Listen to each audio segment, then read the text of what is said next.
आप सभी मेरे प्रियो को प्रभु यीशु मसीह के नाम से प्रेम नमस्कार।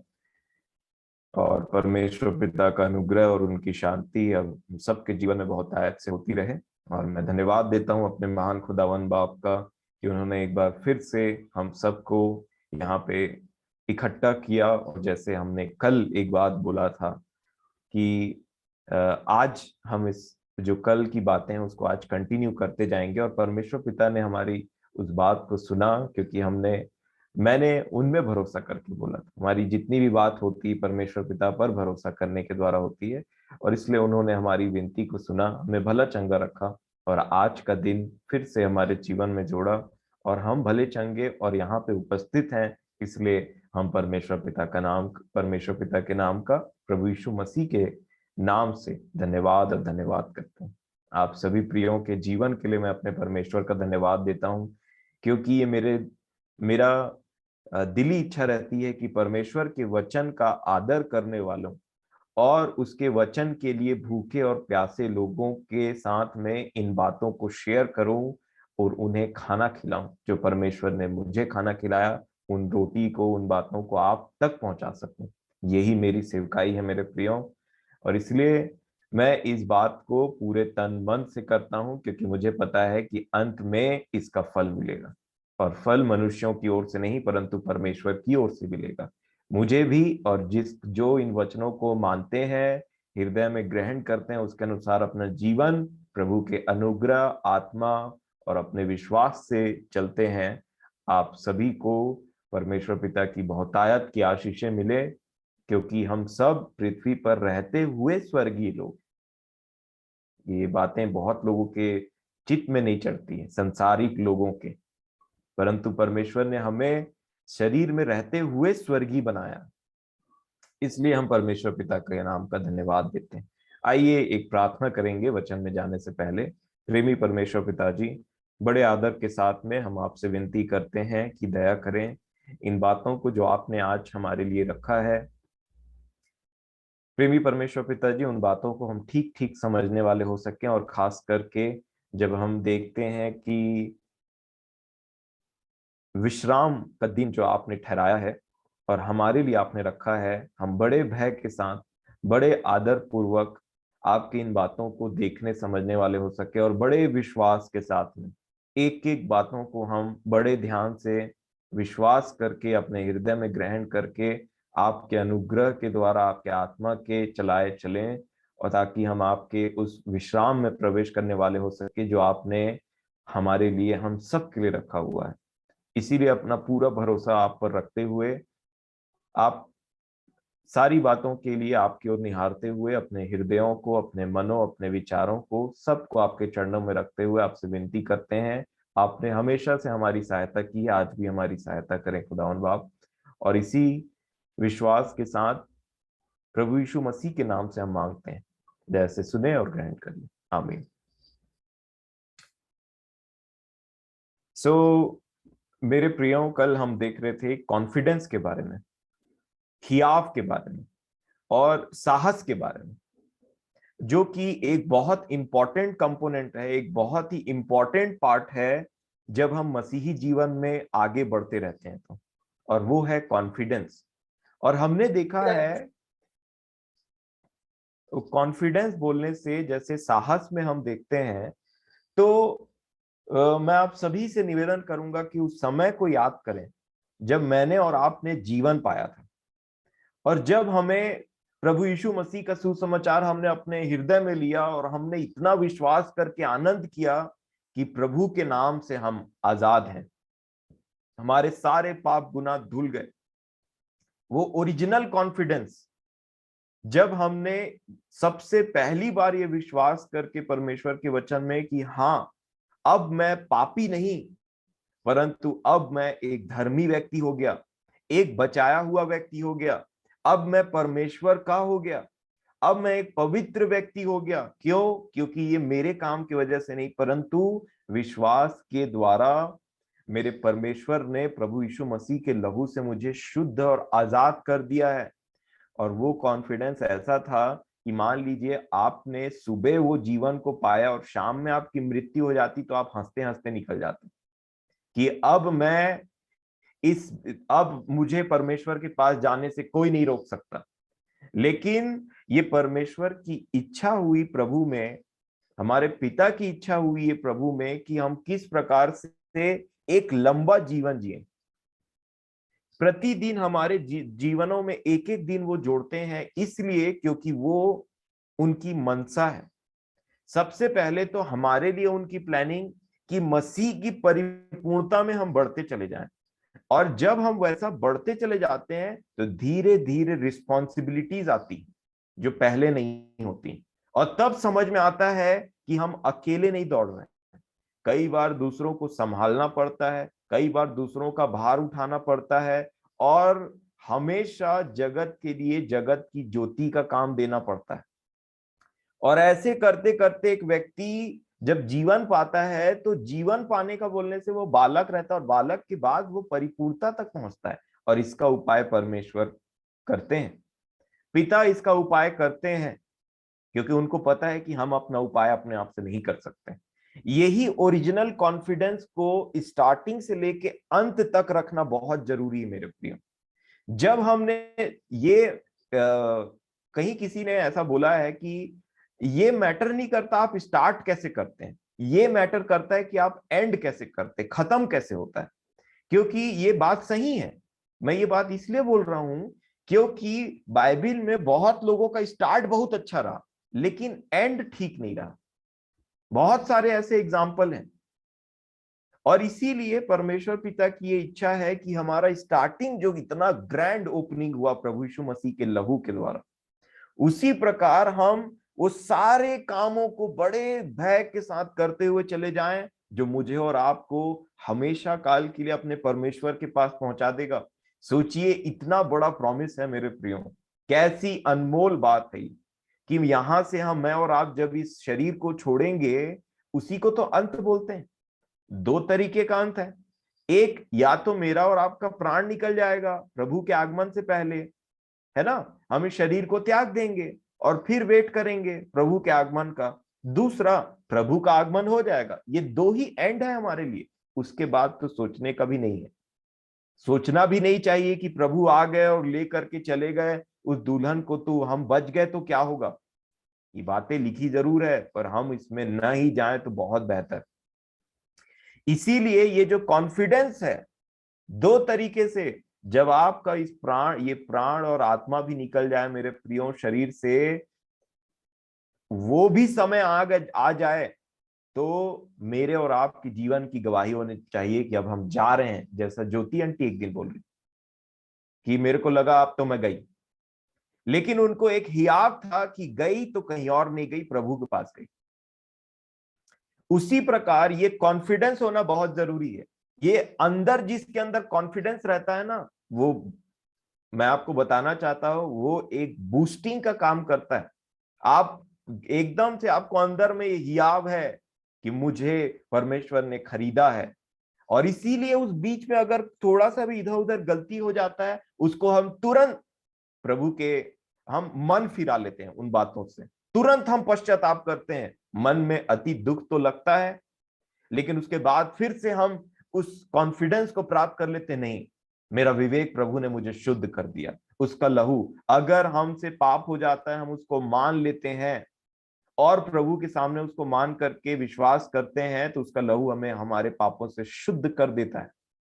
इसी प्रकार से हमें उस कॉन्फिडेंस लेवल को टॉप में 100% रख करके हमेशा अपने अंत, हमेशा परमेश्वर के राज्य में एंटर करने का प्रयास करना है। और यही एंट्री को बोलते हैं सब्बत का रेस्ट, विश्राम। जैसे ये कॉन्फिडेंस के बारे में मैं आपको एक और बात बोलना चाहूंगा, जो यूहन्ना जो प्रेरित थे, उन्होंने अपनी पत्री में एक बात लिखा। पत्री में, पहला यूहन्ना की पत्री, उसका 2 अध्याय और उसका 28 वचन, देखिए क्या लिखा है। पहला यूहन्ना 2 अध्याय और उसका 28 वचन, 28 लिखा है, मैं पढ़ता हूं आपके सामने। अतः हे बालकों, उसमें बने रहो कि जब वह प्रकट हो तो हमें क्या हो, हियाव हो, कॉन्फिडेंस हो। मैं फिर से पढ़ूंगा, पहला यूहन्ना 2 का 28 वचन, 28। पहला यूहन्ना की पत्री 2 अध्याय 28 वचन लिखा है, अतः हे बालकों उसमें बने रहो कि जब वह प्रकट हो तो हमें क्या हो, हियाव होना चाहिए। जब वो प्रकट होगा तो छुप के नहीं भागना चाहिए इधर उधर, क्योंकि जब वो प्रकट होगा तो बहुत सारे लोग छाती पीटेंगे, बहुत सारे लोग इधर उधर भागेंगे। और इसीलिए मेरे प्रियो, हम जो बालक हैं, बालकों के लिए क्या बोला गया है, क्या हमने देखा है पिछले दिनों मेरे प्रियो? हम्बल, जो मन के दीन नम्र होते हैं, और दूसरा ओबीडिएंट, जो आज्ञाकारी होते हैं। और इसीलिए यहां लिखा है उसमें बने रहो कि जब वह प्रकट हो तो हमें कॉन्फिडेंस होना चाहिए, हियाव होना चाहिए, और हम उसके आने पर उसके सामने लज्जित ना हो। लज्जित नहीं होना चाहिए। तो ऐसा काम भी तो करना पड़ेगा, ऐसे भय के साथ में भी तो जीना पड़ेगा। और इसी प्रकार मैं आपको बताना चाहता हूं कि जब हम सब कार्य को कर लेंगे, तो उसने खुद कहा कि बोलना कि हम निकम्मे दास हैं, जितना कहा गया उतना ही करें। इसका मतलब हम कल देखेंगे कि क्या उस चीज का मतलब है और कैसे उसमें वो करें। आज जो मेरा विषय है वो ये है, इस कॉन्फिडेंस के बारे में जो मैंने कल आरंभ किया था। और इसी कॉन्फिडेंस में प्रभु यीशु मसीह का लहू और हमारा वो पवित्र आशा, वो धन्य आशा जो हमने पकड़ा है, मेरे प्रियो, इससे आपको कोई अलग नहीं कर सकता। परमेश्वर के प्रेम से आपको कोई अलग नहीं कर सकता। इस जमीन में क्या कहीं पे भी इतनी सामर्थ नहीं है। इसीलिए पौलुस ने बोला, न स्वर्गदूत मुझे परमेश्वर के प्रेम से अलग कर सकते हैं। ये मेरा और आपका एक हियाव होना चाहिए, क्योंकि मैं आपको बताऊं, आज नहीं तो कल यहां से तो निपटना है ही, ये शरीर को तो छोड़ना है ही। और इसीलिए मैं अगर आपको अपनी बात बताऊं तो मैं डरना नहीं चाहता कि कल चले गए तो क्या होगा मेरे जीवन का। मुझे हियाव होना है। और इसीलिए प्रभु यीशु मसीह ने जब मृत्यु के ऊपर में जय जयकार की धुन को सुनाया, जय जयकार का जय जयकार सुनाया, ध्वनि, जय जयकार की ध्वनि सुनाई। और यहां पे लिखा, वचन में लिखा हुआ है कि ऐसी कोई मैं आपको बताना चाहता हूं उसको वो करके समझाते हुए, कि वचन हमको ये बताता है कि ऐसा कोई इस पृथ्वी में ऐसा कोई मनुष्य प्रजाति नहीं है जो मृत्यु को आते देख डरे ना। क्योंकि उसको पता है कि मृत्यु होने के बाद पता नहीं कहां जाना है करके। सबको पता है, अधिकतर मनुष्यों को का ये मानना है कि स्वर्ग और नरक होते हैं, लेकिन वहां उनके जाने की ना कोई तैयारी है ना कोई हियाव है। परंतु सिर्फ एक कैटेगरी है, वो है मसीहियों की, जो मृत्यु से डरते नहीं है, बिल्कुल नहीं डरते हैं मृत्यु से। और इसीलिए वो जो हियाव हम में रहता है, अगर आप असली मसीही की बात करें तो वो न मृत्यु से डरता है, और ना ही जब उसको पता चलता है कि किसी दूसरे मसीह का मृत्यु हुआ तो शोक करता है। शोक भी नहीं होता, क्योंकि उसको पता है इसका हो गया और जल्दी पहुंच गया, ये इसका छुटकारा हो गया एक्चुअल में शरीर से। ये असली मसीही का एक पैरामीटर है जो हम में पाया जाना चाहिए। और इसी की तैयारी को करते करते, तैयारी मतलब आत्मा की तैयारी, शरीर में जब तक हम हैं तब उसमें भी हम जो काम को करते हैं, अपने उद्धार के कार्य को, चाहे वो धार्मिकता के कार्य, जो अच्छे काम प्रभु में हम करते हैं, उसको खूब करिए, क्योंकि इसका प्रतिफल बहुत बड़ा है। अपने आशा के अंगीकार को थामे रहिए मेरे प्रियो। इस पृथ्वी में जितनी भी मुसीबतें आएंगी, कोई आपको परमेश्वर के उस प्लानिंग से और प्रेम से अलग नहीं कर सकता है। कोई नहीं अलग कर सकता है। अलग कर सकता है तो केवल आपका अविश्वासी मन, आपका निराश हो जाना अलग कर सकता है। अथवा उन्होंने ऐसा प्रयोजन करके रखा है हम मसीहियों के लिए कि पुत्र में अनंत काल का जीवन है, और यही हमारी धन्य आशा है। मैं आपको बार बार ये बात बोलूंगा, और जब तक मैं इस डेरे सरीखे में हूं तब तक आपको स्थिर करते रहूंगा, उभारता रहूंगा।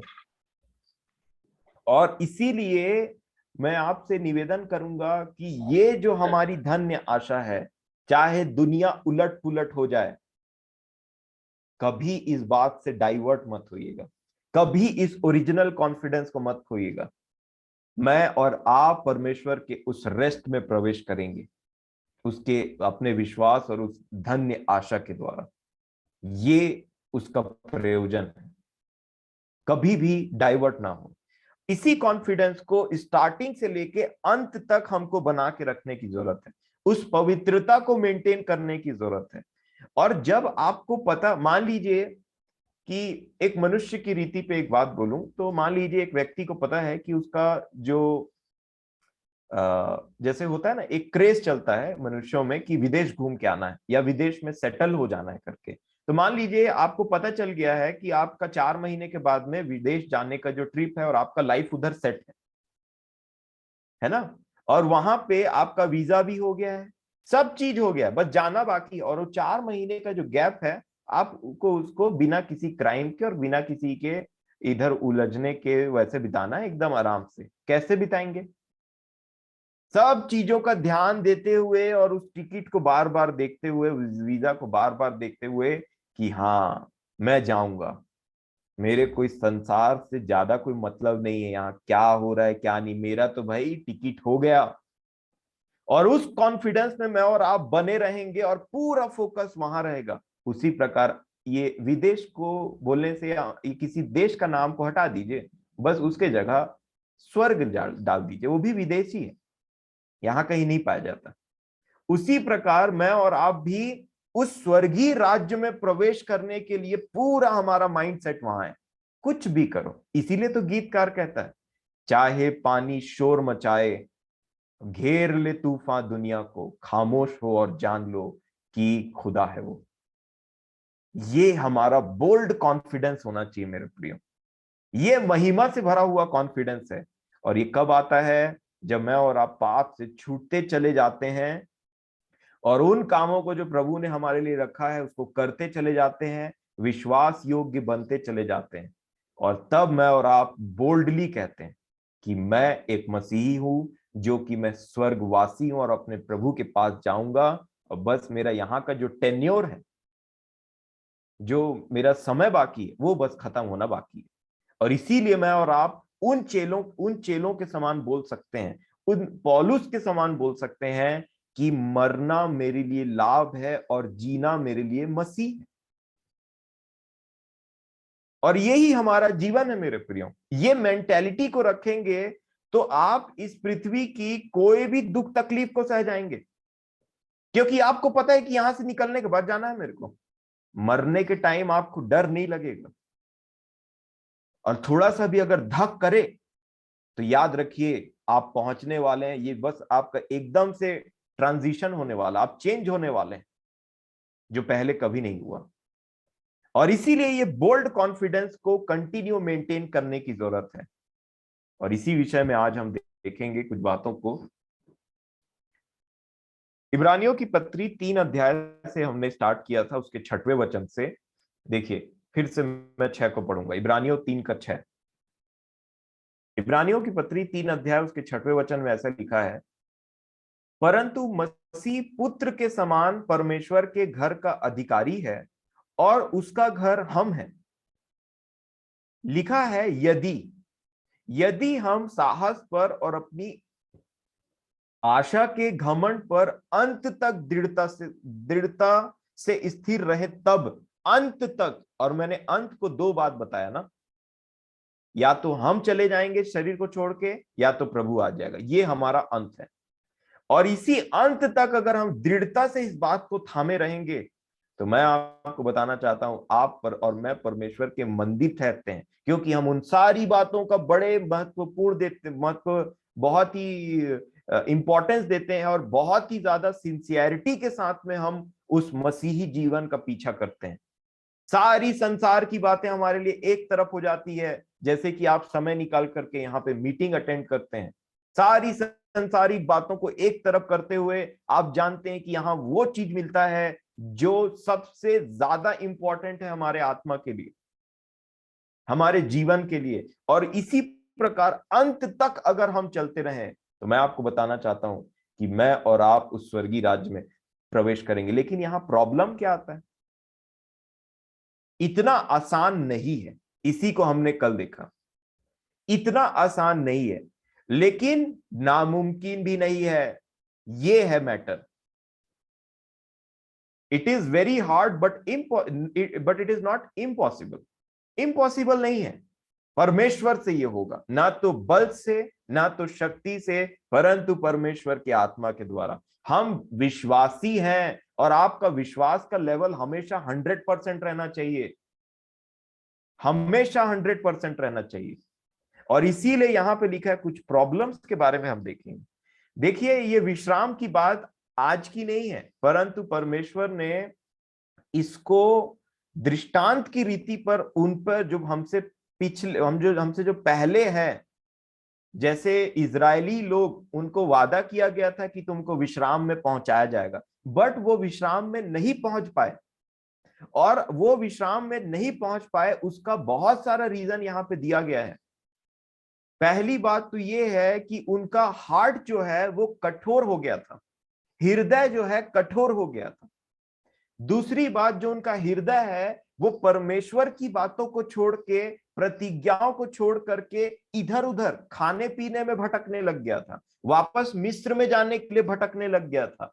और तब वहां परमेश्वर की आत्मा ने बोला, इनका मन सदा भटकते रहता है। और हमारा मन अगर सदा भटकते रहता है, परमेश्वर से प्रार्थना करिए कि प्रभु मुझे बुद्धि दीजिए कि आपने जो स्वर्गीय मेरे लिए रखा हुआ है, मैं हमेशा वर्टिकली मेरा ध्यान ज्यादा रहे, ऊपर की बातों पे। और तब मेरा जो मन है, जो भी चीज है, उसका जो धागा आपसे बंधा हुआ है ना, कि जो इस पृथ्वी पर जो धागा बंधा हुआ है, जो जिससे आपका मन बार बार डाइवर्ट होता है, कि उधर से डोरी खींच दी गई तो इधर दाहिने मुड़ गए, इधर से डोरी खींच दी गई तो थोड़ा इधर मुड़ गए। उन डोरियों को कट करिए, सेपरेट करिए अपने आप को, क्योंकि आप ऊपर जाने वालों में से। हमारा हृदय इधर उधर ना भटके मेरे प्रियो। मैं आपको बता रहा हूं, ये कुछ टाइम की टेस्टिंग है, बस कुछ सालों की टेस्टिंग है, जिसके बाद आपको अनंत काल के लिए बोल दिया जाएगा कि जाओ भाई, तुम पास हो गए। यही हमारा कॉन्फिडेंस है और इसी को हमको बड़े हियाव से लड़ना है, हृदय भटकने ना पाए इधर उधर, क्योंकि ये बहुत इंपॉर्टेंट चीज है। और फिर यहां पे मैं आपको, आप इसको पढ़ लीजिएगा, इससे पवित्र आत्मा शोकित भी होता है, और शोकित होने के बाद पवित्र आत्मा गुस्सा जाता है। और जब पवित्र आत्मा गुस्सा जाता है तो हमारा पूरा ऑर्डर लाइफ का चेंज हो जाता है। इसीलिए हम ना उसको शोकित करें और ना उसको प्रोवोक करें। और हम ये कब कर सकते हैं, जब हम उसको टेस्ट ना ले मेरे प्रियो। विश्वास करिए इन वचनों पर, विश्वास करके कि ये बातें बिल्कुल 100% सही है। कुछ और डिफिकल्टीज हैं, उसको हम देखेंगे, इसीलिए लिखा टेक केयर। 12 वचन देखिए, 3 का 12 क्या लिखा है, इब्रानियों 3 का 12। हे भाइयों, चौकस रहो। क्या लिखा है, इब्रानियों 3 अध्याय उसका 12 वचन पढ़ रहा हूं मैं। हे भाइयों, चौकस रहो, चौकन्ने रहो, बहुत ज्यादा चौकन्ने रहो, कि तुम में ऐसा बुरा और अविश्वासी मन ना हो जो तुम्हें जीवते परमेश्वर से दूर हटा ले जाए। एक अविश्वासी, अविश्वास का मतलब होता है, एक्चुअल में आप देखेंगे तो पाप करना होता है अविश्वास। क्योंकि लिखा है मेरा विश्वास जन, मेरा धर्मी जन विश्वास से जीवित रहेगा। तो अगर विश्वास से धार्मिकता है तो अविश्वास से क्या है, जस्ट उसका अपोजिट। ये जो पवित्र शास्त्र है, ये एक ने विश्वास से दूसरे के लिए, जो विश्वास करेगा उसके लिए लिखा।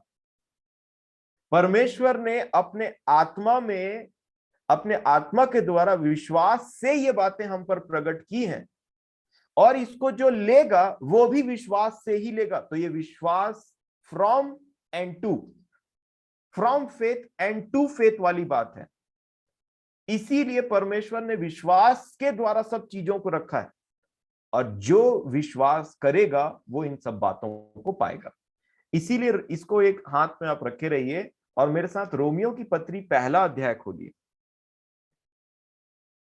रोमियो 1 और उसका 16। ये बाइबिल और परमेश्वर की बातें किन लोगों के लिए? रोमियो की पत्री 1 अध्याय और 16 वचन लिखा है, क्योंकि मैं सुसमाचार से नहीं लजाता, इसलिए कि वह हर एक विश्वास करने के लिए, पहले तो यहूदी फिर यूनानी के लिए उद्धार के निमित्त परमेश्वर की सामर्थ है। अब 17 वचन में क्या लिखा है? क्योंकि उसमें परमेश्वर की धार्मिकता विश्वास से और विश्वास के लिए प्रकट होती है। तो इसके बाहर तो कोई काम है ही नहीं। परमेश्वर की धार्मिकता और परमेश्वर का जो सुसमाचार है, जो अत्यंत सामर्थी है, वो विश्वास से प्रकट होता है।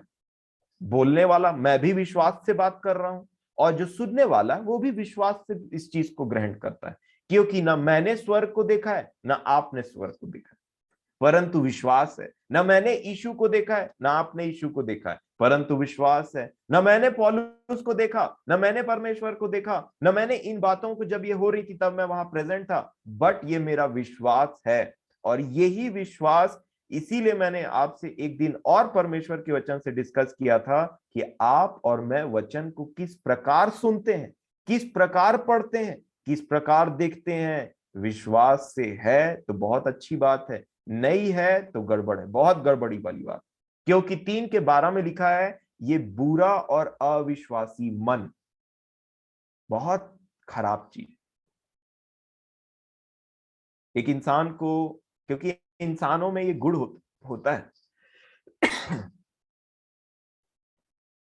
क्योंकि मैं जब कल बोल रहा था इन बातों को, आप देखिएगा ये बातें होती है मेरे प्रिय। हमारा मन विश्वास नहीं कर पाता है जल्दी से कि हम शुद्ध हैं, इसीलिए उदास पड़े रहते हैं कई बार। हमारा मन विश्वास, बहुत लोगों का मन विश्वास नहीं कर पाता है कि वो शुद्ध हो चुके हैं, इसीलिए कोई कुछ भी बोल देता है तो उसको मान लेते हैं सच्ची।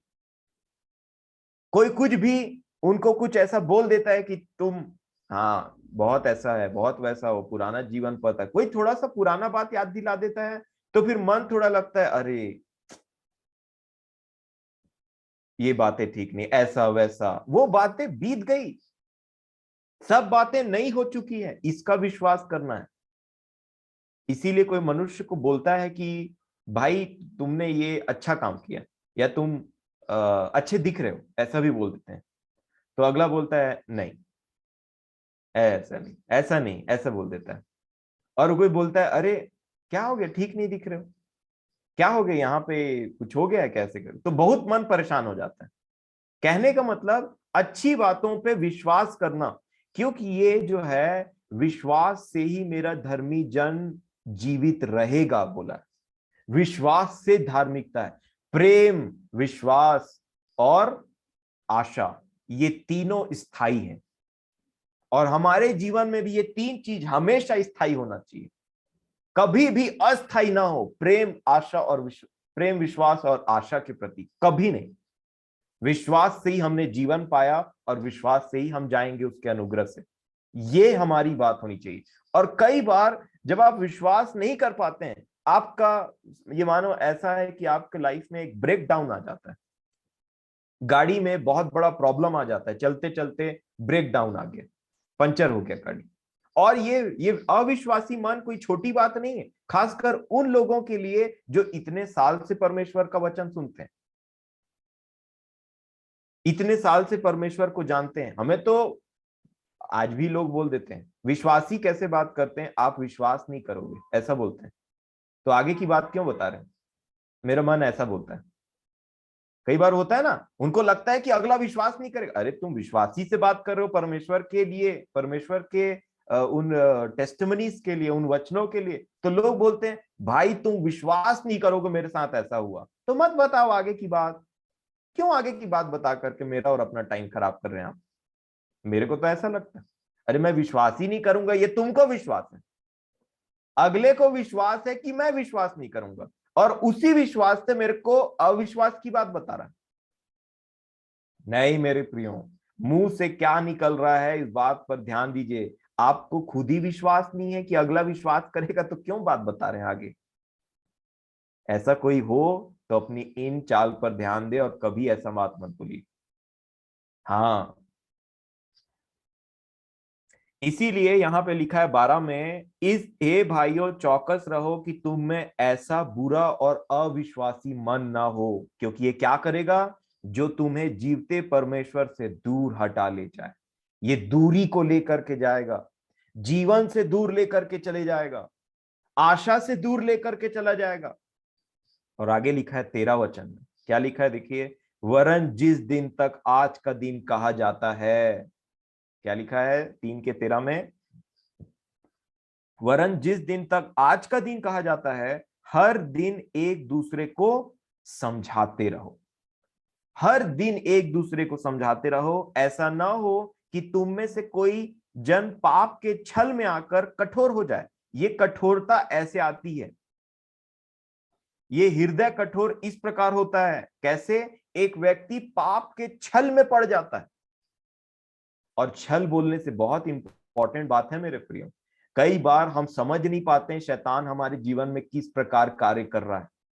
कई बार वो घर के लोगों को इस्तेमाल करता है, हमारे बहुत क्लोज लोगों को इस्तेमाल करता है, परिस्थितियों को इस्तेमाल करता है, शरीर के दुख और तकलीफ को इस्तेमाल करता है। बहुत शैतान ऐसे नहीं है कि जैसे दिखाया जाता है टीवी पिक्चरों में कि आके भो करके डरा दिया, अगला डर जाए और भाग जाए वहां से, परंतु वो आपको, मैं आपको एक चीज बताता हूं, जब मैं वो पिक्चर देखा करता था पहले, तो हॉरर मेरे को देखना बहुत पसंद था, क्योंकि जीवन नहीं पाया था तो वही सब काम में लगे रहता था। तो उसमें दिखाया जाता था कि एक स्त्री रहती है, स्त्री लिफ्ट मांगती है रात में एक आदमी से, और वो आदमी सोचता है ये स्त्री है, तो गाड़ी में बैठा लेता है। परंतु जब जैसे ही वो बैठती है, उसके थोड़ा देर बाद वो अपना असली रूप दिखाती है कि वो कौन है। इसको बोलते हैं डिसीट, छल। छल के साथ उसने उसने दिखाया कुछ और, अगले को लगा ये तो ये। उसी प्रकार ये आजकल में भी ये जो मैं तो बोल रहा हूं कि ये जो हॉरर में दिखाया जाता है, ये पूरा शैतानी बुद्धि है, क्योंकि इसी बुद्धि को इस्तेमाल करके बाइबल में भी उसने कई परमेश्वर के दासों को फंसाया है। स्त्रियों को सामने कर दिया और पीछे खुद था, तो अगले को लगा ये स्त्री है, पर उसके रूप में वो शैतान उनके जीवन में एंटर कर रहा। इसको बोलते हैं डिसीट। और जब तक परमेश्वर हम पर अनुग्रह ना करे, उसकी बुद्धि हम ना पाए, हम उस व्यक्ति के पीछे काम करने वाली शक्ति को नहीं समझ सकते। परंतु यीशु में बात अलग थी। यीशु ने पतरस को समझ लिया। जब पतरस ने वहां पे उनको एक बात बोला कि हम ऐसा ऐसा करेंगे करके, तो प्रभु ने तुरंत समझ लिया कि ये इनकी बात नहीं है, इनके थ्रू कोई मेरे अंदर में कोई बात डालने की कोशिश कर रहा है। तो वो डिसीट में नहीं आए। उन्होंने ये नहीं सोचा कि पतरस बोल रहे हैं तो अच्छा सही सलाह, उन्होंने बात को समझा। इसी प्रकार जब मैं और आप मैच्योर बनते चले जाते हैं, तो मैं और आप समझते हैं कि शैतान का ट्रैप क्या है। पौलुस ने समझा इस बात में। जब एक व्यक्ति ने पाप किया, अर्थात बहुत बड़ा पाप किया था, ऐसा पाप जो अन्य जातियों में नहीं होता, उसके विषय में दूसरी पत्री लिखते टाइम उन्होंने कहा कि शैतान का हम पर दाव ना चले, इसलिए मैं इसको क्षमा करता हूं, मसीह में हो करके मैं इसको क्षमा करता हूं, क्योंकि तुमने क्षमा किया। तो क्या शैतान का दाव क्या है? जो व्यक्ति इस चीज को समझता नहीं है, वो डिसीट में पड़ता है। और इसीलिए मैं आपको बताना चाहता हूं, जैसे क्रोध के विषय में लिखा है, क्रोध तो करो पर पाप मत करो, सूर्य अस्त होने से पहले तुम्हारा क्रोध ठीक हो जाए, नहीं तो शैतान को अवसर मिल जाएगा। तो आप देख रहे, कभी किसी ने इमेजिन भी किया था इस वचन के पहले कि क्रोध के पीछे शैतान है? कभी बाकी के 11 चेलों ने कभी सोचा था कि यहूदा इस्करियोती जो नॉर्मल मनुष्य के समान दिखाई देता है, उसमें शैतान एंटर कर चुका है? इसको सिर्फ प्रभु का आत्मा ही समझाता है कि कौन सा बात हमारे द्वारा किस सोर्स के थ्रू आ रहा है, परमेश्वर के सोर्स के थ्रू आ रहा है कि शैतान के सोर्स के थ्रू आ रहा है। ये होता है पाप का छल, जिसको इंसान नहीं समझ पाता। परंतु जैसे जैसे जैसे जैसे फॉर एग्जाम्पल यीशु मसीह ने लूका रचित सुसमाचार 21 में 21 अध्याय में एक बात का आखिरी आखिरी में आप बात में पढ़िएगा कि इस संसार के ऊपर में एक फंदा आने वाला है अचानक से, और कोई उसको समझ नहीं पाएगा। ये फंदे के समान सबको कैप्चर कर लेगा। जैसे चिड़िया लोग एक जगह में दाना चुगते रहते हैं, खासकर जो भोले चिड़िया लोग रहते हैं जैसे कबूतर, वो दाना चुगते रहते हैं, तो वो दाना किसी ने फैला करके रखा है, और उस दाना इसलिए पाया है ये लोग क्योंकि अगला कहीं पे बंदूक तान करके बैठा हुआ है। खा दाना को इसीलिए रखा हूं कि जैसे ही वो खाएगा एक शॉट, और ये चारा होता है, ट्रैप होता है, ताकि जैसे एक व्यक्ति उस ट्रैप में पड़े इसका फंदा गिर जाए और उसमें फंस जाए। उसी प्रकार प्रभु यीशु मसीह ने लूका 21 में कुछ फंदों के बारे में बात किया है। इसी प्रकार वो संसार के सारे लोगों के ऊपर में आ जाएगा, ऐसा लिखा है। और उसमें एक है संसार, जीवन की चिंता, खुमार, मतवालापन। ये तीन चीज का वर्णन उन्होंने किया है। ये क्या है? ये और कुछ नहीं है, ये फंदा है। परंतु दिखाई कैसे देता है? अगर मैं आपको इस जीवन के खुमार के बारे में बोलूं तो कितने लोग खुमारी में व्यस्त हैं। व्यक्ति, वस्तु, स्थान, इसी में जीवन, ये संसार में व्यस्त हैं। परंतु ये संसार उनको जितना अट्रैक्टिव लगता है, ये एक्चुअल में फंदा है। आप इस बात को सोचिए, आपको डिसीट का मतलब समझ में आ जाएगा, आपको छल का मतलब समझ में आ जाएगा कि दिखाया कुछ और जाता है परंतु रहता कुछ और है। इस बुद्धि, इसको समझाने के लिए आत्मा ही मेरी और आपकी सहायता करता है मेरे प्रियो। और ये मैच्योर लोगों के समझने की बात है, क्योंकि छोटे बच्चे को, जिसको वचन का ठीक से ज्ञान नहीं है और जिसका जो मानसिक स्थिति अभी बच्चे के समान है, डेवलप नहीं हो पाया, जीवन तो पा गया लेकिन डेवलपमेंट नहीं हुआ है, तो बार बार ठगाते रहता है। कोई भी चॉकलेट दिखा के लेकर के चला जाता है, चल भाई ये ले चॉकलेट, आजा मेरे साथ घूम के आते हैं। परंतु जो माँ बाप हैं, जो मैच्योर हैं, हमेशा बच्चे को समझाते रहते हैं कि कोई चॉकलेट दे तो मत चले जाना उसके पीछे, क्योंकि दे तो रहा है चॉकलेट तुम्हारा मन पसंदीदा, लेकिन तुमको लेके चला जाएगा। मैं कहना क्या चाहता हूं इन सब बातों से? पाप का छल, डिसीट, जैसे सबसे पहला छल स्टार्ट हुआ अदन की वाटिका में। बोला खा लोगे तो नहीं मरोगे, परमेश्वर के समान बन जाओगे। छल था, डिसीट था। और मकसद क्या था? इस क्रिएशन को जो प्रभु परमेश्वर ने बनाया मनुष्य को अपनी समानता में, उसके ऊपर में जैसे ये खाएंगे मृत्यु इनके ऊपर राज्य करेगा, और मृत्यु के द्वारा मैं इनके ऊपर में राज्य करूंगा। ये प्लानिंग थी। लेकिन बोला क्या गया? बुद्धिमान हो जाओगे, परमेश्वर के समान हो जाओगे, मरोगे नहीं, अच्छे और बुरे का ज्ञान आ जाएगा तुमको। ये डिसीट, छल का था। और यही बात यहां पे लिखी हुई, इसीलिए मैं आपको बताना चाहता हूं, ये 13 वचन में ध्यान दीजिए ऊपर में क्या लिखा है, कैसे बच सकता है एक व्यक्ति। लिखा है, वरन जिस दिन तक आज का दिन कहा जाता है, हर दिन एक दूसरे को समझाते रहो। एक्चुअल मनसा बाइबल की ये है कि पवित्र लोग और वो मसीही लोग जो अपना रास्ता तय कर रहे हैं परमेश्वर उस अनंत जीवन के लिए, प्रतिदिन मिला करें। इसीलिए ये वचन पूरा होगा कि जिस दिन तक आज का दिन कहा जाता है, आज कौन सा दिन है? सैटरडे। सैटरडे कहा जाता है तो आज समझाओ, कल क्या होगा? संडे। जीवित हो तो कल मिलो और कल वचन की संगति करो और समझो कि वचन किस प्रकार है और कैसे काम करता है। सब प्रतिदिन तुम मिला करो। यहां लिखा है जिस दिन तक आज का दिन ठहरा जाए। आज का दिन कहलाता है हर दिन एक दूसरे को समझाते रहो।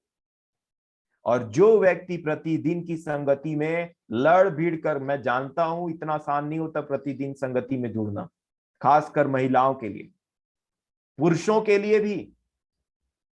पुरुषों को बहुत सारा काम रहता है, महिलाओं को घर का काम रहता है, पुरुषों को बाहर का काम रहता है और इंपॉर्टेंट काम रहता है। परंतु जो लोग इन सब चीजों से लड़ करके, लिखा है प्रयत्न करो, strive to enter the narrow gate, लड़ना पड़ेगा प्रतिदिन के लिए, तब न जाकर के परमेश्वर के साथ में रहेंगे मेरे प्रियो। और यही जो एक चीज है, मैं आपको बोलना चाहता हूं, ये हम नहीं जानते कि प्रतिदिन मिलना चाहिए करके। जानते भी होंगे तो हो नहीं पाता था, अंतिम दिनों में हो रहा है। ये परमेश्वर का अनुग्रह है कि हम प्रतिदिन मिलने पाते हैं, चाहे जहां कहीं भी रहते हैं, जो काम भी रहता है, सब चीजों को जल्दी करते हुए मन में रहता है, अरे 8 बजे जुड़ना है, 7 बजे जुड़ना है, वचन सुनना है। वहां ऐसी बातें चलती है जो मेरे प्राण की रक्षा करती है, जो मेरे विश्वास की, जो मेरे आशा की रक्षा करती है। वहां परमेश्वर बोलता और बातचीत करता है अपने जनों के द्वारा। और जो यहां प्रतिदिन उपस्थित रहता है परमेश्वर के भय में, मैं आपको बताना चाहता हूं, आप एक बात नहीं जानते, और वो ये है कि आप करोड़ों पापों से बच जाते हैं, इसलिए कि आप यहां पे उपस्थित रहते हैं और परमेश्वर के वचन को सुनते हैं। जो व्यक्ति प्रतिदिन नहीं जुड़ पाता और धीरे धीरे बैकस्लाइड होता है, उसके लाइफ को आप देखिए, वो हाल हमारा भी हो सकता था। इसीलिए उनके लिए प्रार्थना करिए और अपने लिए धन्यवाद दीजिए कि प्रभु, आपके अनुग्रह से ये संभव हो पाया कि आप मुझे इधर उधर से पकड़ उकड़ करके आराम से मेरे हृदय में बात डालते हैं, मेरे प्रियों की प्रार्थना हो, आपकी इच्छा के अनुसार मैं यहाँ पे उपस्थित होने पाता। ये प्रतिदिन की संगति का महत्व है मेरे प्रियों। और इसीलिए जो प्रतिदिन जुड़ता है, जो प्रतिदिन, चाहे आप यहां जुड़िए चाहे कहीं और जुड़िए, लेकिन एक क्राइटेरिया है कि परमेश्वर का वचन पहुंचना चाहिए। वो ड्रामाबाजी जो रहता है ना, कि बहुत सारे लोग जुड़ गए और उसके बाद में परमेश्वर का वचन तो नहीं हुआ, परंतु नाना प्रकार की एक्टिविटीज जरूर हो गई, उन जगहों से बचिए। कुछ एक्टिविटीज ऐसे भी होते हैं जो परमेश्वर के इच्छा में होते हैं, चाहे वो कुछ भी हो, वचन पे बेस्ड होते हैं, चाहे वो गवाही हो चाहे कुछ भी हो। लेकिन कुछ एक्टिविटीज बिना मतलब के होते हैं, टाइम पास होते रहता है वहां पे, कि अरे ये हो रहा है चलो ऐसे कर दिए, वो उससे कोई लाभ नहीं है। अगर मैं आपको बोलूं, ये वचन है जो अंदर जा करके अविनाशी चीज पे चीजें पैदा करता है, जो विनाश नहीं होने की। और इसीलिए मैं आपको बोलता हूं, जिस दिन तक आज का दिन कहलाता है, लड़िए, स्ट्राइव करिए, मेहनत करिए, अपने आप से लड़िए, अपने रूटीन को चेक करिए और यहां उपस्थित होने का पूरा प्रयास करिए। इसीलिए तो लोग बोलते हैं, नहीं जुड़ते थे तो खाली लगता था, तो खाली स्थान को भरने का भरपूर प्रयास करिए।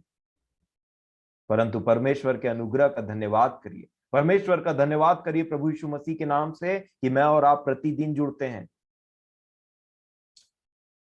आगे लिखा है, फिर से 14 वचन में यही बात लिखा, क्योंकि हम मसीह के भागीदार हुए हैं यदि हम अपने प्रथम भरोसे पर, देखिए तो सही क्या बातें लिखी मेरे प्रियो 14 वचन में, क्योंकि हम मसीह के भागीदार हुए हैं यदि, फिर से यदि बोल दिया यहां पे, ऊपर में भी यदि, ऊपर में मंदिर तुम परमेश्वर का घर हो, फिर यदि, फिर 14 वचन में फिर एक यदि है।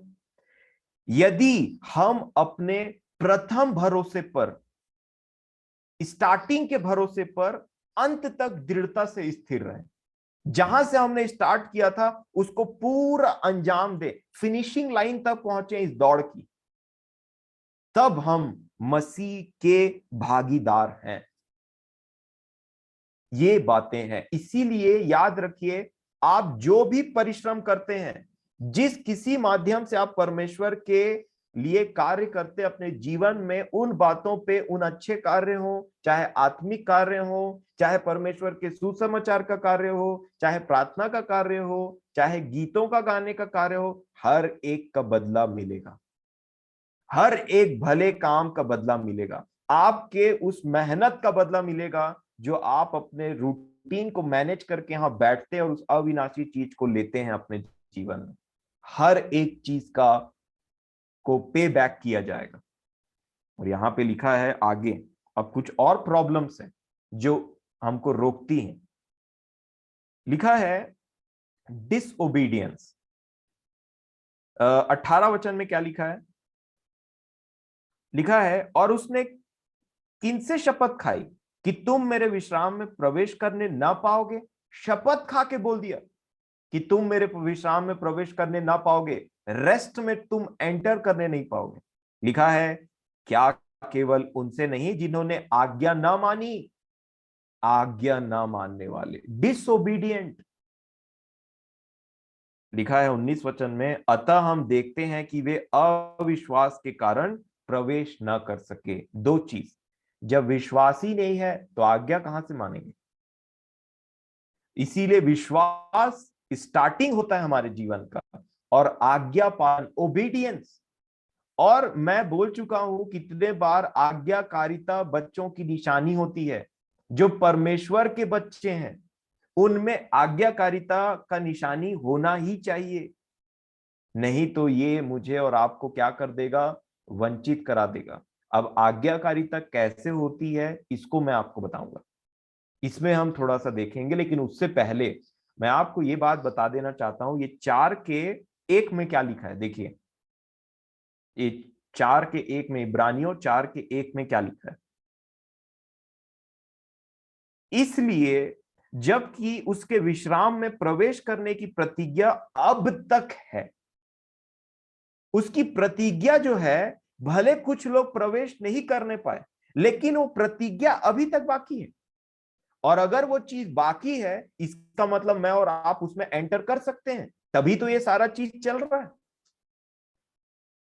क्योंकि मान लीजिए ये ऐसा है कि एक वैकेंसी, मतलब बहुत सारी वैकेंसी, एक वैकेंसी निकली, आप इंडिविजुअल देखिए अपने लिए, एक वैकेंसी निकली और आपसे पहले वो वैकेंसी का अपॉर्चुनिटी किसी और को दिया गया, परंतु उसने उस पर ध्यान नहीं दिया और किसी न किसी तरीके से वो डिस्क्वालीफाई हो गया।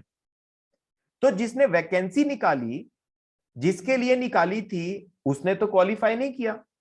तो अगर आपको बोला जा रहा है कि तुमको अब ये वैकेंसी चाहिए तो तुम ले सकते हो, क्योंकि वैकेंसी तो खाली है। उसी प्रकार वो खाली वैकेंसी, उस खाली जगह, मतलब उस विश्राम की प्रतिज्ञा जो उसने की है, उसमें मैं और आप प्रवेश कर सकते हैं। इसीलिए लिखा है, इसलिए जबकि उसके विश्राम में प्रवेश करने की प्रतिज्ञा अब तक है, तो हमें डरना चाहिए। लेट अस फियर, भयभीत होना चाहिए। ये कोई मजाक की बात नहीं है, ये जीवन और मृत्यु की बात है मेरे प्रियो। इसीलिए बोलता है बहुत ही भय खाओ, भयभीत होना चाहिए हमें। इसीलिए तो लिखा है, डरते और कांपते हुए अपने उद्धार के कार्य को पूरा करते चले जाइए। ये डर बहुत इंपॉर्टेंट चीज है, ये भय बहुत इंपॉर्टेंट चीज है, ये कपकपी बहुत इंपॉर्टेंट चीज है जो मेरे और आपके अंदर में होनी चाहिए। क्या कर रहे हैं, क्या सोच रहे हैं, क्या बोल रहे हैं, सब में कपकपी छाया रहना चाहिए। अगर कोई गलती हो जाए तो इतना भय होना चाहिए हमारे अंदर में कि हम तुरंत पश्चाताप करके परमेश्वर के सामने, जब तक तुम मार्ग में हो, मुद्दई के साथ में मेल मिलाप कर लो। ऐसा ना हो कि मुद्दई तुझे तुम्हें हाकिम को सौंपे और हाकिम तुम्हें जेलर्स को सौंप दे। इसीलिए डरना चाहिए। यीशु ने कहा, उनसे मत डरो जो शरीर को घात करते हैं, उनसे डरो, उससे डरो जो तुम्हारे शरीर और आत्मा को, लिखा है, नरक में फेंक सकता है, डाल नहीं फेंक सकता है। उससे डरो, भयभीत हो। परंतु अच्छी बात यह है कि वो हमारा पिता है, ये हमको समझना है। परंतु पिता के विषय में हमने पिछले दिनों क्या देखा, वो न्यायी है। जिसे तुम पिता कह करके बुलाते हो, उसके विषय में एक बात जान लो कि वो न्यायी है, और बिना पक्षपात के। ऐसा नहीं मैं तो बेटा हूं तो मेरे को अंदर ले लीजिए। आपने तो बोला था कि तुम मेरे बेटे हो, तुम मेरी बेटियां हो, तो अंदर ले लीजिए और चाहे कुछ भी काम करे जा रहे हैं यहाँ पे। नहीं, इस बात का ध्यान रखें। और इसीलिए लिखा है, डरना चाहिए। क्यों डरना चाहिए?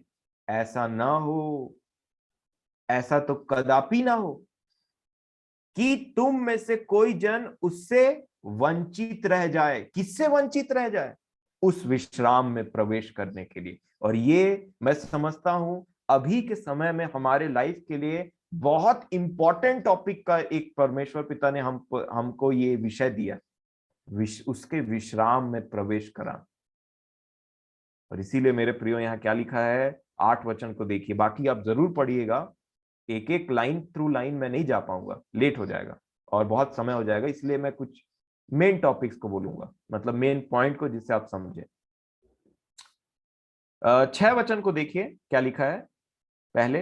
तो जब यह बात बाकी है कि कितने और हैं जो उस विश्राम में प्रवेश करें और जिन्हें उसका सुसमाचार पहले सुनाया गया, उन्होंने आज्ञा न मानने के कारण उसमें प्रवेश न किया। ये डिसोबीडियंस यहां तक पहुंचा सकता है, आज्ञा न मानने के कारण। इसीलिए छोटे बच्चों से स्टार्ट किया जाता है, घर में बच्चों को ओबीडियंस सिखाया जाता है कि माता पिता के अधीनता में कैसे रहो। तब ये बच्चा जाके स्कूल में पहुंचता है तो अथॉरिटीज के अंदर में रहना सीखता है, फिर कॉलेज जाता है तो अथॉरिटीज के अंडर में रहना सीखता है, और उसके बाद में जब ये काम करता है तो अथॉरिटीज के अंडर में रहना सीखता है।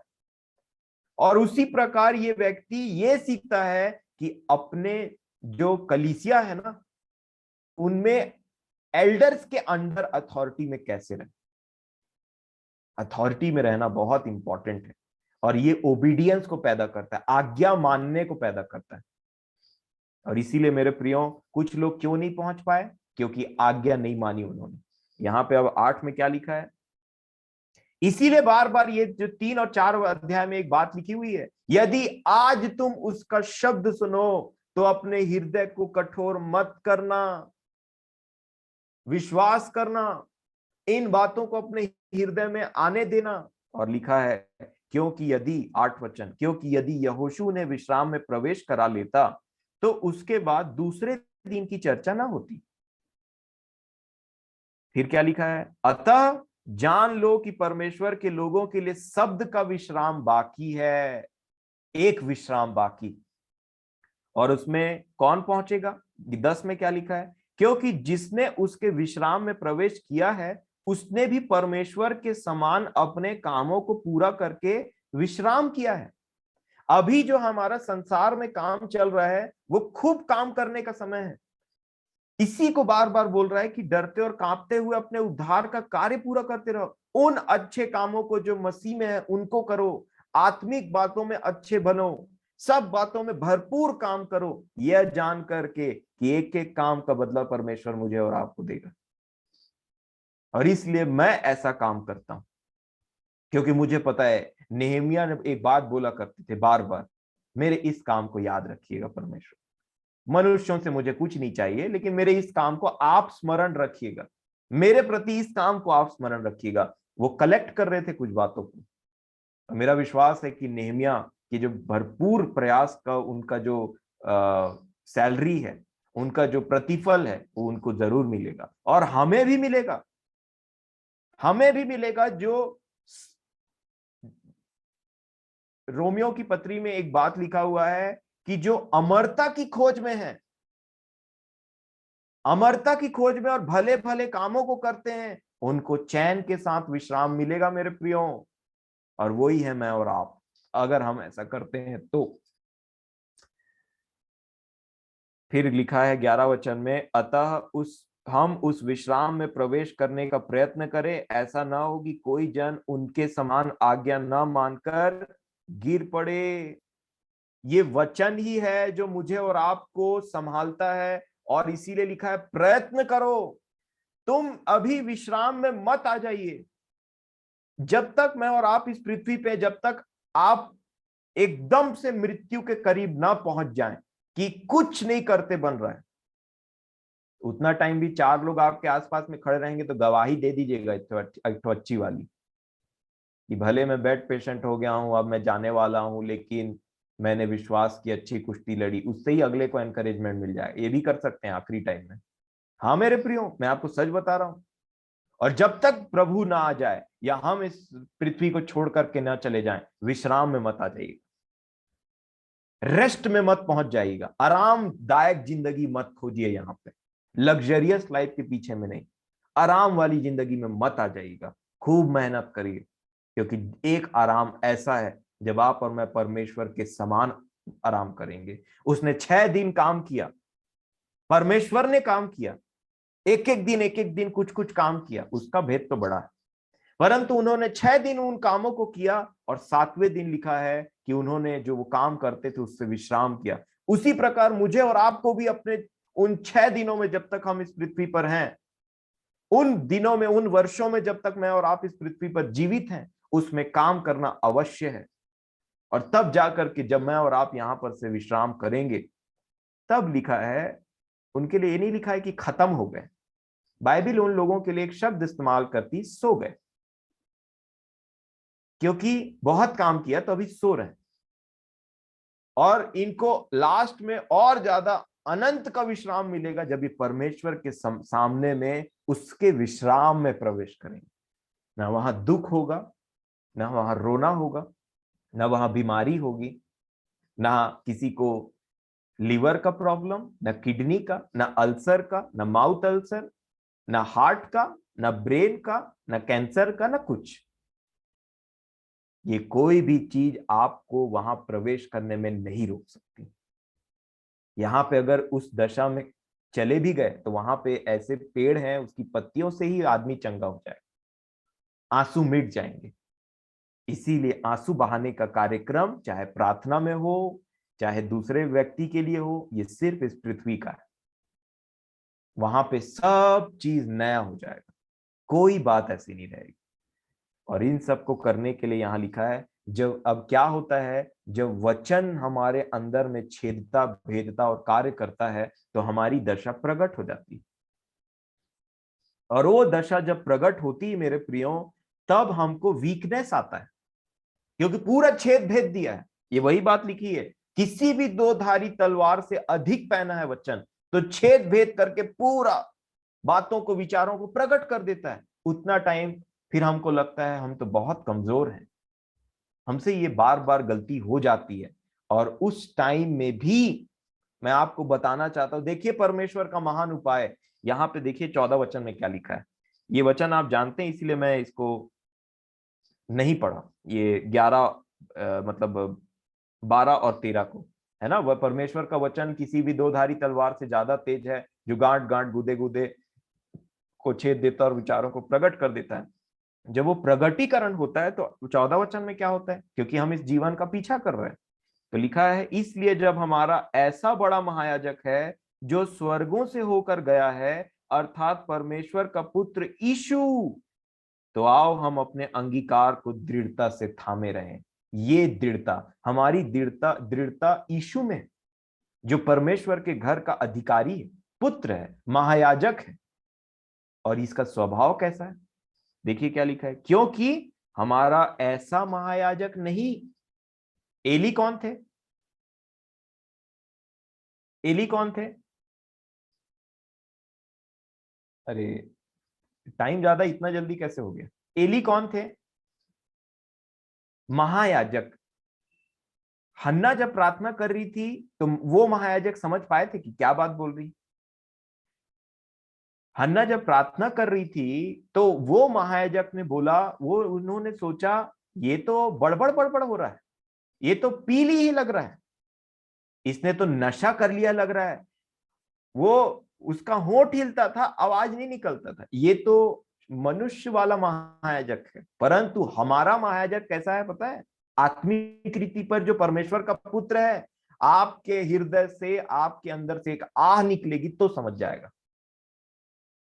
पहले के महायाजक को क्लियरली बोलने की जरूरत पड़ती थी। हन्ना को उन्होंने पियक्कड़ स्त्री समझ लिया था, फिर हन्ना ने बताया कि आप मुझे ऐसा मत समझिए, मैं ऐसी नहीं हूं करके, तब उन्होंने उस चीज को ग्रहण किया, तब आशीष दी और शमूएल आए। परंतु हमारा महायाजक ऐसा महायाजक है जिसको आप एक आह निकाल देंगे ना अपने अंदर से एक प्रार्थना के रूप में, वो उसको भी सुन लेगा, क्योंकि उसी की आत्मा हमारे अंदर में डाली गई है मेरे प्रियो। वर्णन से बाहर जो बातें रहती है, the words which are too hard to express, बहुत कठिन होता है उन शब्दों को। आप जब पीड़ा में रहते हैं, कराहना में रहते हैं, चाहे इमोशनल हो, चाहे फिजिकली हो, चाहे मेंटली हो, कई बार शब्द नहीं निकलते मुंह से, इतना दर्द में रहता है एक इंसान इस मसीही जीवन में चलते रहता है, तो बहुत बेचारे को तकलीफ झेलना पड़ता है। उतना टाइम वो होठ को हिलाने का जरूरत नहीं, अंदर से आ निकल आएगा ना तो हमारा महायाजक समझ लेता है। हमारा ऐसा महायाजक नहीं है जो हमारी निर्बलताओं में हमारी सहायता ना कर सके। तो कैसा महायाजक? लिखा है हमारे साथ दुखी ना हो सके, हमारे साथ दुखी हो जाता है। मैं ये सुपीरियरिटी को, मैं इसलिए एली का एग्जांपल मैंने लिया कि मैं सुपीरियरिटी को दर्शाना चाहता हूं कि मेरे और आपके पास कौन है। अगर आप बड़े दुख में जाते और वैसे ही रोते रहते और बड़बड़ाते रहते और आपको महायाजक निकल के बोलता है कि तुमने पी रखा है करके, तो और दुख बढ़ जाता। यहाँ आए और यहाँ पे ऐसी बात हो रही ऐसे करके। परंतु हमारे महायाजक के बारे में क्या लिखा है? क्योंकि हमारा ऐसा महायाजक नहीं जो हमारी निर्बलताओं में हमारे साथ दुखी ना हो सके। अगर आप दुख हैं तो वो भी दुखी। और यहां पे क्या लिखा है? वरन वह सब बातों में हमारे समान। दुखी होने का मतलब क्या होता है पता है? सिंपैथी को देना।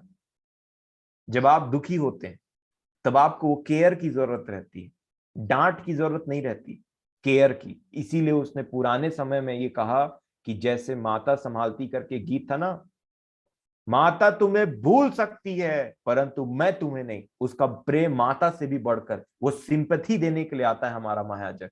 कोई बात नहीं, चलो उठ खड़े हो, बी जीलस एंड रिपेंट, ऐसे करके बोलने वाला हमारा यीशु है। छोड़ता नहीं हमको हमारी दुर्बलताओं में मेरे प्रियो।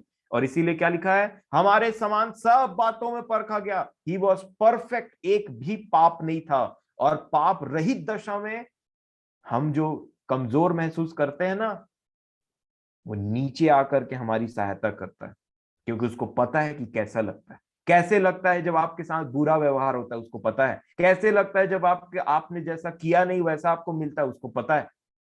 कैसे लगता है जब आपको कोई बिना मतलब का सताता है, उसको पता है। कैसे लगता है जब आपके बारे में लोग तरह तरह की बातें बताते हैं, उसको पता है, क्योंकि उसके साथ ये चीजें हो चुकी है। तो उसको पता है कैसे लगता है। ऐसा नहीं कि स्वर्ग में चढ़ गया और भूल गया हम लोगों को। ना तो वो कभी ऊंघता, ना तो कभी सोता है मेरे प्रियो। और इसीलिए क्या लिखा है 16 वचन में? इसीलिए क्या लिखा है 16 में? इसीलिए से स्टार्ट किया। इसीलिए आओ, आ जाओ, पास आओ, हम अनुग्रह के सिंहासन के निकट हियाव बांध कर चलें कि हम पर दया हो। आइए उस दया के पीछे चलें, उस अनुग्रह के महान और बड़े सिंहासन जैसा हम प्रार्थना करते हैं, उस अनुग्रह के सिंहासन के पास जाएं। कैसे? हियाव बांधकर, कि मैं कमजोर हूं लेकिन मेरे दुर्बलता में वो मेरा सहायक है, वो मेरी सहायता करेगा। मेरी सहायता कहां से आएगी? अनुग्रह के सिंहासन के पास से आएगी। अनुग्रह के सिंहा वो अनुग्रह देगा। और ये अनुग्रह क्या करेगा पता है? आप जिस किसी क्षेत्र में भी वीक हैं, कमजोर हैं, उसमें क्या लिखे, क्या लिखेगा, क्या करेगा? क्या लिखा है आखिरी में? और वह अनुग्रह पाए जो आवश्यकता के समय हमारी सहायता करे। What that means? क्या मतलब है इसका? अनुग्रह, वो अनुग्रह पाए जो लिखा है आवश्यकता के समय हमारी सहायता करे। जब आप वीक होते हैं, जब आप पाप से लड़ते रहते हैं, जब आप उन बातों से लड़ते रहते हैं जिसमें आप कमजोर पाते हैं, चाहे मुंह से कुछ बोल देना या मन में कुछ विचार लेना या किसी को माफ नहीं करना या कोई भी बातें हो, अगर उन बातों में आप अपने आप को किसी भी क्षेत्र में जो वचन के प्रति आप अपने आप को कमजोर पाते हैं, निर्बल पाते हैं, अनुग्रह के सिंहासन के सामने जाइए और मांगिए दो चीज, अनुग्रह और दया। और जो विश्वास करता है, ये मेरे जीवन की गवाही है, इसीलिए व्यक्ति आपके सामने सीना ठोक करके बात की गवाही देता है। इसीलिए जो मेरे अंदर कॉन्फिडेंस है वो उसके अनुग्रह के सिंहासन के सामने और मेरे विश्वास से आता है, जिसको मुझसे कोई नहीं छीन सकता। और इसीलिए मैं आपको एनकरेज करना चाहता हूं कि वो आपकी सहायता करेगा। विश्वास, पूरा विश्वास रखिए। जिन बातों को आप, चाहे आप गुस्से के ऊपर जय पाना चाहें, चाहे आप किसी भी चीज, जेलसी हो गई, शरीर की किन्हीं बातों जिससे आप लड़ रहे हैं, जिस किसी बातों पर आप जय पाना चाहें, याद रखिए विश्वास के द्वारा, अनुग्रह से ये होएगा, ये होगा। ये मेरे जीवन की गवाही है। और आप उन उन उन शरीर की बातों को अपने जीवन में धुंधला और धुंधला और धुंधला होते हुए देखेंगे और आप प्रभु की समानता में बनते चले जाएंगे। विश्वास करने वाले के लिए सब संभव है, कहा यीशु ने। जैसा तेरा विश्वास हो वैसा, जैसा तेरा विश्वास है वैसा तेरे साथ हो। एग्जैक्टली ये मैथमेटिकल इक्वेशंस है कुछ बाइबल के। जितना विश्वास करेंगे उतना आपके साथ में वैसा हो जाएगा। इसीलिए ये विश्वास करने का जीवन कभी खत्म नहीं होगा। और इसीलिए मेरे प्रियो, ये सब चीज के बीच में अब हम इसको एक समय हो गया है, बट एक बात मैं और बोलना चाह रहा था। खैर चलिए, इन बातों को हम कल देखें कि आप समय कुछ दे सकते हैं तो मैं एक बात आपके साथ शेयर करूंगा। जो अभी हो रहा है 9:35, मैं इसको, कल संडे है, 9:50 तक खत्म कर दूंगा। 9:45 टू 9:50 तक आप अगर, ठीक है, चलिए, एक जन काफी, एक और बोल दे तो गवाही हो जाएगी बस। फिर यहां पे धन्यवाद लिखा है कि अनाज्ञाकारिता, अनाज्ञाकारिता के चलते वो प्रवेश करने नहीं पाए। अनाज्ञाकारिता के चलते, डिसओबीडियंस के चलते वो उस विश्राम में प्रवेश नहीं करने पाए। तो ये अनाज्ञाकारिता का उपाय क्या है? मैं समझता हूं आप में से बहुत सारे लोग ऐसे होंगे जो कुछ कुछ विषय में अनाज्ञाकारिता, ऐसे लगता है कि बोला कुछ और है लेकिन हमसे हो नहीं पाता वैसे। उस अनाज्ञाकारिता का एक उपाय जो परमेश्वर की सामर्थ है और हमारा हथियार है। ये अनाज्ञाकारिता का उल्टा क्या होता है? डिसओबीडियंस का उल्टा क्या होता है? ओबीडियंस। अनाज्ञाकारिता का उल्टा क्या होता है? आज्ञाकारिता। तो ये उलट पुलट जीवन में कैसे आता है? ये कैसे एक व्यक्ति अनाज्ञाकारी से आज्ञाकारी बन जाता है, इसको हम देखें। ये इब्रानियों की पत्री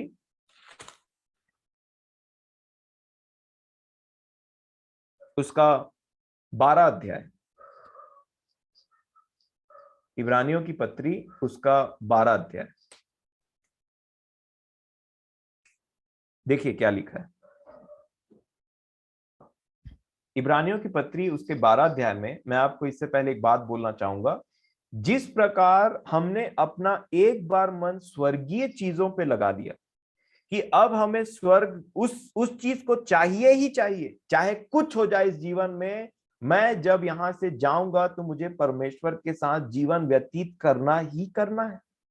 इस पर्टिकुलर चीज को जब हमने अपने दिमाग में बैठा लिया है, और तो ये संसार पूरा प्रयास करेगा मेरे प्रियो। बहुत सारी बातें आपके जीवन में होगी जिससे आपको और मुझे गुजरना पड़ेगा। लेकिन यहां पे 2 वचन में क्या लिखा है? इब्रानियों 12 के 2 में लिखा है, और विश्वास के कर्ता और सिद्ध करने वाले यीशु की ओर ताकते रहें, जिसने उस आनंद के लिए जो उसके आगे धरा था, लज्जा की कुछ चिंता न करके क्रूस का दुख सहा और परमेश्वर के सिंहासन की दाहिनी ओर जा बैठा। आपको और मुझे ये क्रूस उठाना ही पड़ेगा। कि क्रूस उठाते टाइम जब आपको यहाँ पे बहुत सारी चीजों में बहुत दुख उठाना पड़ सकता है, परंतु क्रूस के बाद क्या लिखा है? उसने लज्जा की कोई चिंता नहीं की कि लोग मेरे बारे में ये सोचेंगे या वो सोचेंगे करके, क्योंकि उसकी निगाहें कहां थी? क्या लिखा है? जिसने उस आनंद के लिए, उसके उनको पता था कि क्रूस के आगे क्या है? सदा काल का आनंद है। और इसीलिए उन्होंने शरीर में आकर के मुझे और आपको एक एग्जाम्पल ठहराया कि यहां कुछ भी हो जाए, दुख उठाना पड़े, शर्मसार होना पड़े किसी चीजों के चलते में, लेकिन उसके बाद सदा काल का आनंद रखा हुआ है। और यही हमारा बल है। इसीलिए लिखा है, लज्जा की कुछ चिंता नहीं की और न करके क्रूस का दुख सहा। ये क्रूस के दुख के बिना कोई भी परमेश्वर के राज्य में एंट्री नहीं कर सकता। और इसीलिए ये जो ओबीडियंस है, आज्ञाकारिता है, यहीं से आती है। इब्रानियों 5 अध्याय और उसका 8 वचन देखिए, इन वचनों पर मनन करिएगा। इब्रानियों 5 के 8 में लिखा है, पढ़िए क्या लिखा है।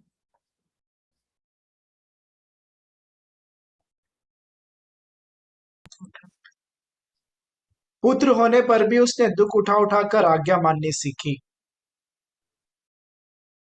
पुत्र होने पर भी उसने दुख उठा उठा करके आज्ञा माननी सीखी। तो डिसओबीडियंस का उल्टा क्या होता है? ओबीडियंस। अनाज्ञाकारिता का उल्टा क्या होता है? आज्ञाकारिता। कौन सिखाता है आज्ञाकारिता हमें? दुख उठाना। दुख उठाना किस चीज के लिए? क्रूस। अगर कोई व्यक्ति दुख दुख उठा के आज्ञाकारिता का मतलब बाय द वे क्या होता है, इसको मैं शॉर्ट में आपको समझाना चाहता हूं। अपने आप का इनकार करना, जो आप डिजर्व नहीं, आप चाहते तो है कुछ करना पर आप करते नहीं है, क्योंकि आप जानते हैं फॉर एग्जाम्पल, चाहे वो पैसों का प्रेम हो, चाहे वो शरीर का प्रेम हो, शरीर की अभिलाषा हो, चाहे किसी भी चीज की बात हो, घमंड की बात हो, चाहे वो अपनी हानि उठाने की बात हो, चाहे क्लेश उठाने की बात हो, अच्छी चीजों के लिए महिलाएं इस चीज को बहुत अच्छे समझें, खासकर भारतीय महिलाएं जिनके हस्बैंड जो है बहुत खूंखार टाइप के पर्सनैलिटी रहते हैं। और इसीलिए ऐसा होता है कि मैं आपको सच बोल रहा हूं, इसीलिए महिलाएं परमेश्वर के ज्यादा करीब रहती हैं। आप देखिएगा, अभी भी आप देख लीजिए कि कितने महिलाएं यहां पे बैठी हुई, कितने पुरुष हैं। और इसीलिए क्योंकि उनका जो जीवन रहता है, बच्चे और मतलब अधिकतर मैं ये बोल रहा हूं, ऐसा नहीं कि पुरुष परमेश्वर के करीब नहीं रहते, परंतु मैं आपको एक बात बता रहा हूं कि महिलाओं का जीवन जो रहता है, कई बार उनके हस्बैंड के चलते इतना क्रश्ड हो जा रहता है कि उनको जो सच्चा सुकून है वो बाहर गप मारने से नहीं मिलता, वो ऐसी दूसरी महिलाओं की संगति में जाने से नहीं मिलता, वैसी संगति में ऐसी महिलाएं नहीं जाती, परंतु अपने परमेश्वर के चरणों में बैठती है। फॉर एग्जाम्पल हन्ना, उसका हृदय क्रश्ड हो चुका था, तब उसने परमेश्वर के नाम की दुहाई दी। उसको चिढ़ाया जाता था, उसका बच्चा नहीं था, और वो पूरे मन से चूर होके परमेश्वर की समीपी में। और इसीलिए मैं बोलता हूं कि पनिन्ना के 10 बच्चे एक तरफ और हन्ना का एक बच्चा एक तरफ, जो परमेश्वर के राज्य के लिए इस्तेमाल किया गया, परमेश्वर के सुसमाचार के लिए। इसीलिए मेरे प्रियो, जब आप देखते हैं कहीं आपकी हानि है किसी चीज में, आप उस हानि को सह जाते हैं। क्यों? क्योंकि आपके दिमाग में रहता है मैं दुख उठाऊंगा तो इस चीज को सीखूंगा। यीशु ने, अगर आप उसके तरफ ध्यान देंगे, तो कोई पाप नहीं किया था, फिर भी उसने हमारे हमारे लिए दुख उठा करके उस चीज को सह लिया। ओबीडियंस बोला गया इसको। यीशु ने ऐसा कोई काम नहीं किया था जिसकी वजह से उनको क्रूस पे चढ़ना पड़ता, परंतु दुख उठा करके उसने आज्ञा माननी सीखी। आपके सामने जब कोई वचन आता है और जैसा वचन में लिखा है उसको मानने के लिए आपको और मुझे दुख उठाना पड़ेगा, तब वो पॉसिबल होगा। फॉर एग्जाम्पल, एक वचन आया कि जेलसी मत करो, एक वचन आया कि माफ करो, तो अगले ने आपके प्रति बहुत कुछ किया है, और आप माफ कब कर पाएंगे? जब आप दुख उठाएंगे। भाई दुख तो बहुत हुआ, लेकिन मैंने माफ कर दिया, क्योंकि मैं भी माफ किया जाऊं, और मैं ये करूंगा तो मेरा जीवन यीशु के समानता में बदलता चला जाएगा। मैं दुख उठा के आज्ञा मानना सीखूंगा। कहीं कोई भी चीज है, हानि की बात आती, मैं हानि उठाऊंगा, क्योंकि ये मुझे और प्रभु के समान बनाता चले जाएगा। बहुत सारे जगह में हमारे जीवन में ये अवसर आता है कि हम मसीह की समानता में बदलते चले जाएं, ये दुख उठाना होता है। और इसीलिए क्या लिखा है, चाहे वो हस्बैंड हो, चाहे वो वाइफ हो, चाहे बच्चे हो, चाहे कोई हो, जो कोई मसीह के पीछे चलना चाहता है, वो इस बात को अपना हथियार समझे। ये आपके अंदर ओबीडियंस पैदा करेगा और आपको स्वर्गीय जगहों में लेकर के जाएगा, और आपको हियाव होगा।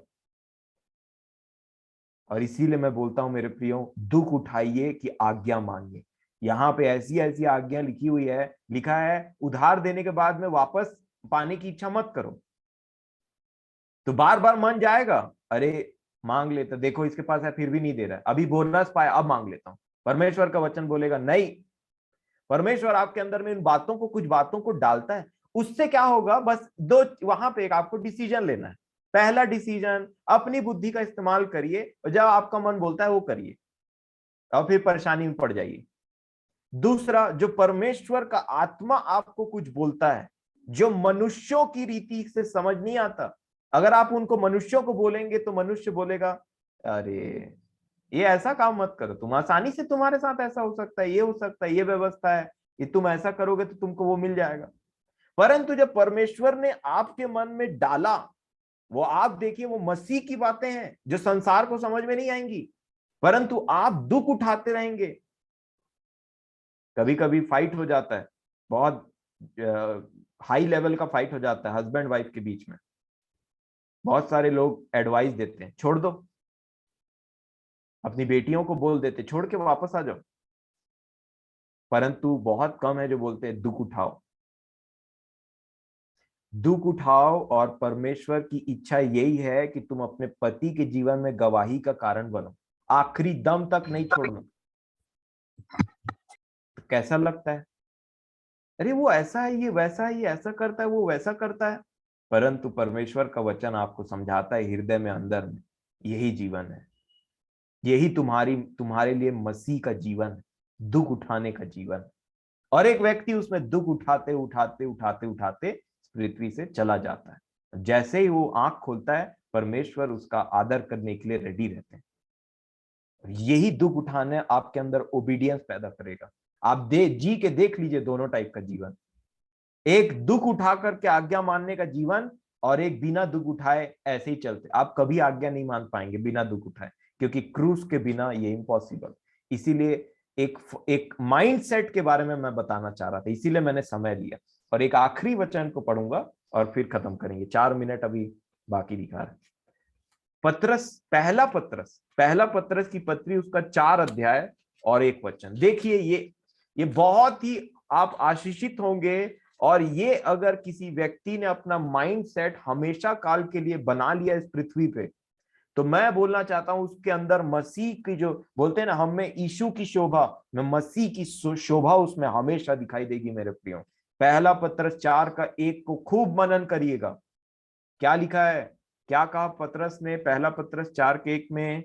इसलिए जबकि मसीह ने शरीर में होकर दुख उठाया, तो तुम भी उसी मनसा को हथियार के समान धारण करो। ये एक वेपन है, ये आपका माइंडसेट एक वेपन के समान कार्य करेगा। हमने इफिसियों की पत्री में तो बहुत सारा हथियार देखा है ना, कि बहुत सारे हथियारों के बारे में हमने देखा है। ये एक हथियार जो पतरस बोलते हैं, मुझे ये हथियार एक न्यूक्लियर वेपन के जैसे लगता है शैतान के राज्य के लिए, जिसको एक व्यक्ति ने अपने दिमाग में फिट कर लिया और बीच बीच में दबाते रहा, जब भी जरूरत पड़ी तो उधर धूम मचेगा। और वो ये है, क्या लिखा? इसलिए जबकि मसीह ने शरीर में होकर दुख उठाया, तो तुम भी उसी मनसा को हथियार के समान धारण करो, कि जो शरीर में दुख उठाएगा वो पाप से बच जाएगा। क्योंकि लिखा है, क्योंकि जिसने शरीर में दुख उठाया वह पाप से छूट गया।